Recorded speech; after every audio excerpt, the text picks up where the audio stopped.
My two buddies, Cax and NATO, have just battled out Undaunted 2200 Callisto. And we've got a couple of questions. Is this the Undaunted game that you've been waiting for? Find out on Legendary Tactics.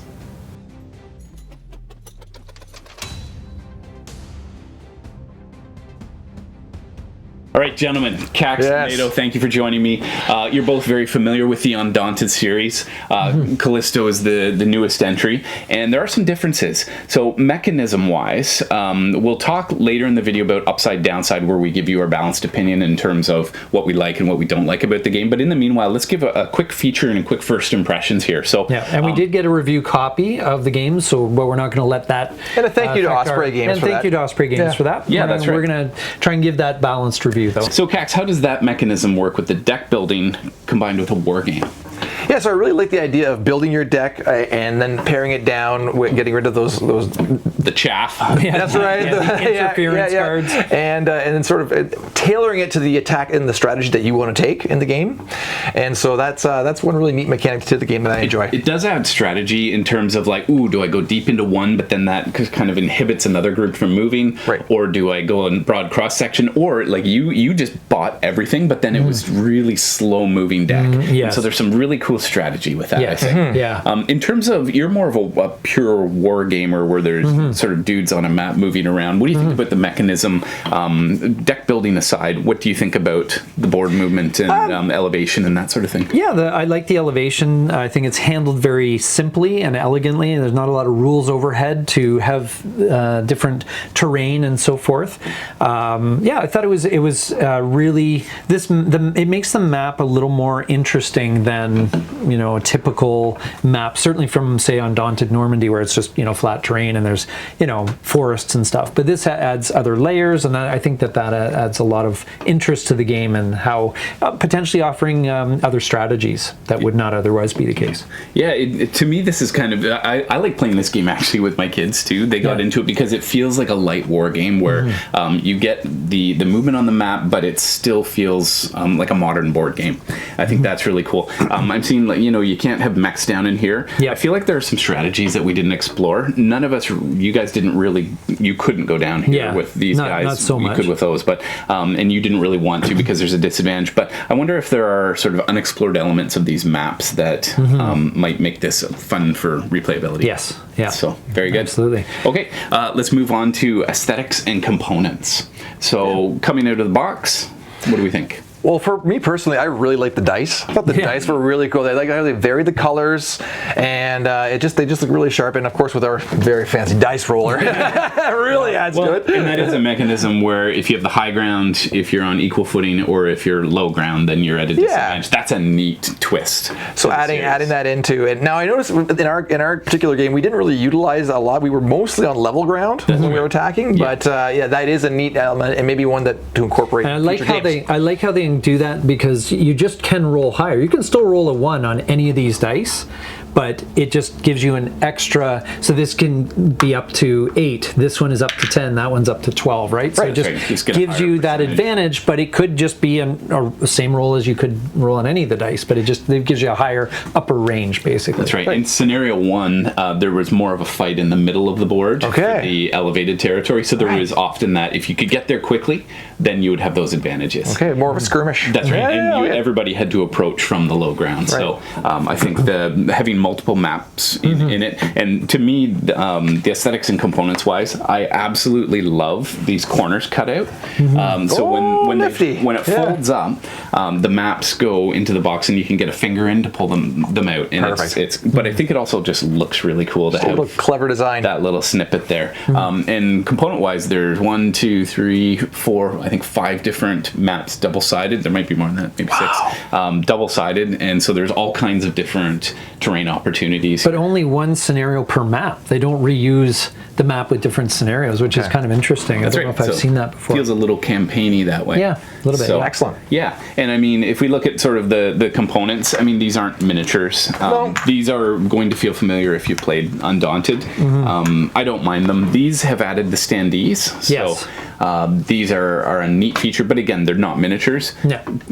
A lot of people seem to have 3D printers these days, so to me, this doesn't seem to be. You could have a lot of fun, setting this up if on a 3D printer and creating your own components. versions, You could have a lot of fun with that. If this were a Stonemaier game, we would definitely have the miniatures in there, but it keeps costs down, I think, on a game like this too. But to me, that doesn't hinder my feeling of immersion in the game. No, I thought it was the components are just fine for they work there. And the cards look really nice and they're really easy to read. Yeah.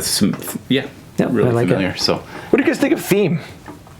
Well, you're our resident themer, Cax. What do you think? What do I think of theme? Feel like a rebel force of workers. I'd be happy to start on that. And this is interesting because if you are a person who just likes war games and you just want to fight, great. You lay your tokens down and you go to it. But if you're someone who likes a backstory, they've got every scenario has the evolving narrative in terms of what's happening. And so I really like the idea that if you're a person who wants to immerse yourself in that storyline, you can absolutely get there. So it's sort of like, here's a snapshot. This is where we're at. Now go ahead and fight it out and let's see how it goes. Yeah. So to me, I really, really like this element of the book that is completely dedicated to. You get a couple extra rules added, and so it's sort of like Jaws of the Lion, where it introduces you to the system by like this game. This second scenario, we had the pulse, which we didn't have in the previous first one. And so we're slowly adding, and I imagine the breakers in the next scenario will probably get some cool upgrades. Well, you had area attacks, which I don't think were in the scenario. Oh, we did, yeah. The blasters. I did not know how to contend with that. I was like, that's right. And so, I mean, you look at the flow here. So we've got, we'll take it by force if we have to. The initial confrontation. You're not welcome here is you basically fighting back. And the story, I think, evolves. So the reprisal. The reprisal comes next. Okay. Maybe that's the Breaker's revenge. Thematically, I actually prefer it in this sort of spacey theme. To just Normandy or the World War. I just feel it works. Battle of Britain. I just feel it works better. I don't know why exactly. I mean, it's very similar to Normandy and the other Stalingrad and so forth, but I just feel like it just works better with the mechanics and the theme and the mechanics are. The mechs are super cool to have. The mechs are cool. Three different units that control the one token. So that's really interesting. Yeah. I like the backstory idea. I find this is just a bit like it could be anything skinned and themed, and it would probably it's the game mechanic that kind of makes this game really pop. Yeah. Well, and that's why I think this works as an air battle, a sea battle, land battle, and now a space battle. Yeah, exactly. Absolutely. Okay, and as ever, we like to provide you with a balanced review. So if we have any criticisms, now is the time to launch them. Well, as maybe our viewers know, I've had my issues with the system, especially the scouting mechanic, where I think it's like we had a situation where Cax was here and there's a giant mech standing right in front of him, and he couldn't advance into the space because it hadn't been scouted yet. And I'm on a bridge. It's not like there's much to take a look at. So I find sometimes that mechanic feels a bit gamey, like it sets up some kind of weird situation sometimes.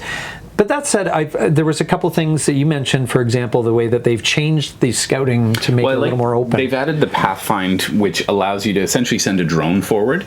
So you don't want to risk the sort of, whoever your scouts are sending them in to check a zone out. Like, scanners, no, there's a giant mech there. So you can Pathfind, and I think that adds more opportunities to sort of lead the way without necessarily sending your troops in, which I think addresses your issue. I disagree wholeheartedly with them on this. I love that you need to plan and organize your deck. Early in the game, you want lots of scouts, but then you actually want them to die off once they've scouted and done their job, because then you want your other units to be active a little bit more. So for me, it actually adds more strategy, and sometimes it's frustrating if you get your cards out of order, but that's all part of how the game cycles, I think. I don't know if you want them to die off, but let's say retreat back to a defensive position. I want them to so heartless. Gonzo. So heartless. Go do your job and then hit the bricks. And I'm kind of in the middle. I kind of see your point. I see your point, and I can take it or leave it. I can see both sides. Now, was there any downside, as this was your first game of this? Yeah, I feel it's that feeling of kind of hopelessness. I felt really like ill prepared to fight against you. It just my forces. And you made a comment of it too. You're like, Cax, how are you staying alive? Like how? Like I don't know how you're supposed to win.